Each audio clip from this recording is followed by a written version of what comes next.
Welcome back to the Ancestral Findings Podcast. Do you have a black sheep ancestor? Are you sure? There were all kinds of reasons a person might have been incarcerated in times past that seem completely innocent today. Whether you know that you have an ancestor who was incarcerated or are just curious if you do, this is what you need to know about prison records and your genealogy.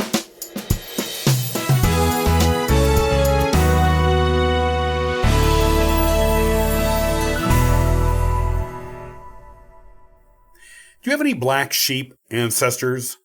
Those are ancestors who were not necessarily squeaky clean. They lived outside the norms of society. They did odd and sometimes unusual things.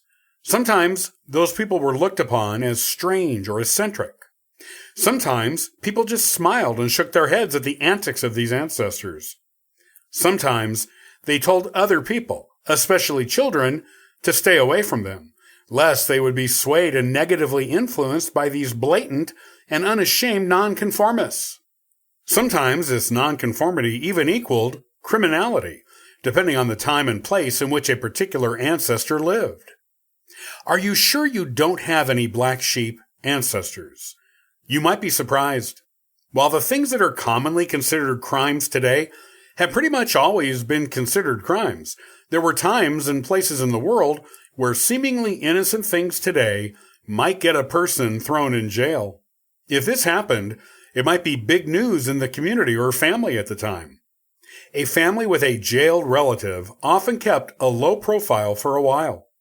After the relative was released from jail, assuming they were released, the family usually didn't talk about it at all. It was a taboo topic, something best left in the past and forgotten by everyone. It would not be surprising if you did not hear tales of any imprisoned ancestors.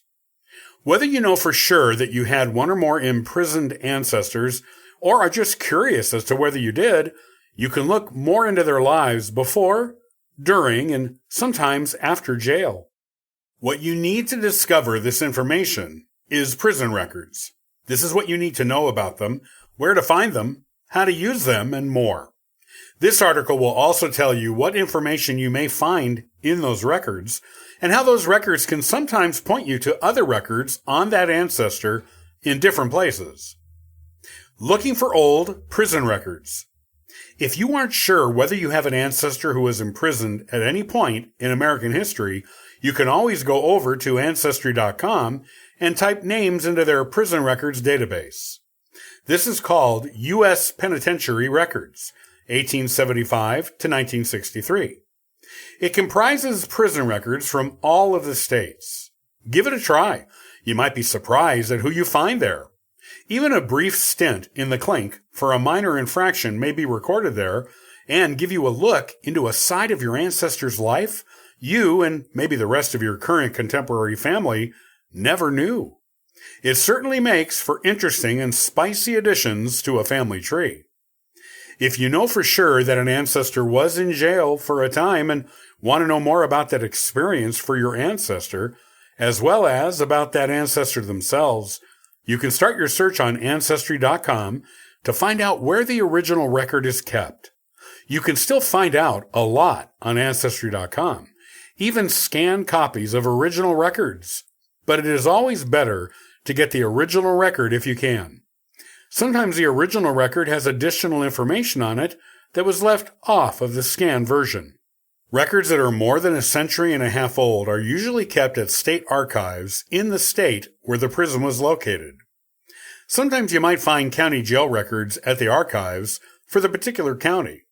Federal prison records are at the National Archives in Washington, D.C. You can go there in person, or call, email, or write to the archives to ask for copies.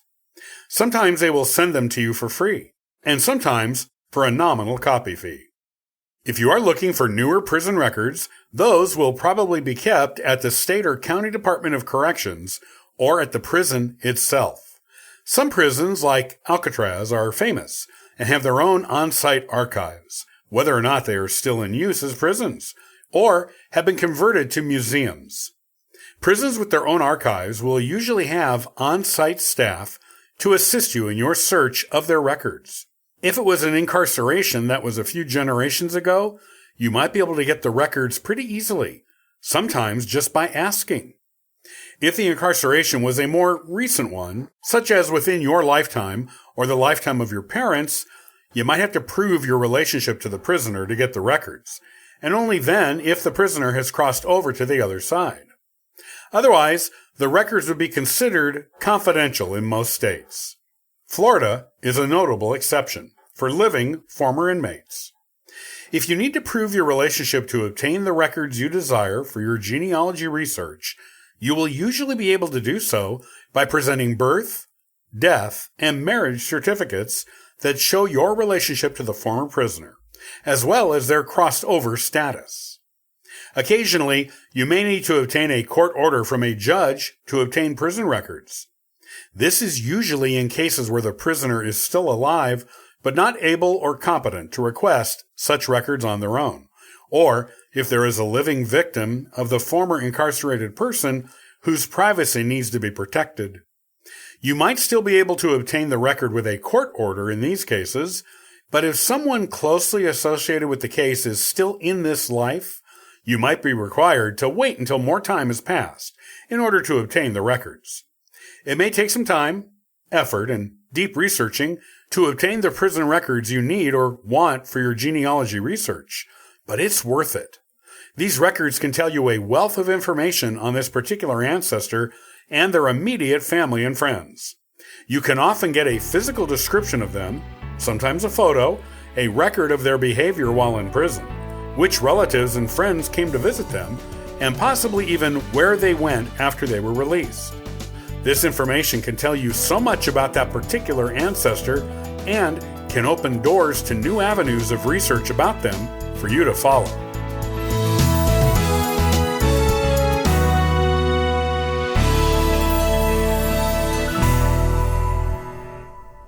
Many thanks for listening to and following the Ancestral Findings podcast. Visit ancestralfindings.com to download a free genealogy ebook, inquire about a free genealogy lookup, and register for the weekly historical postcard giveaway. And thank you to everyone who contributes via Patreon. It helps keep this train on the track, this dirigible in the air, and this boat on the water. I hope you have a wonderful day, and happy searching.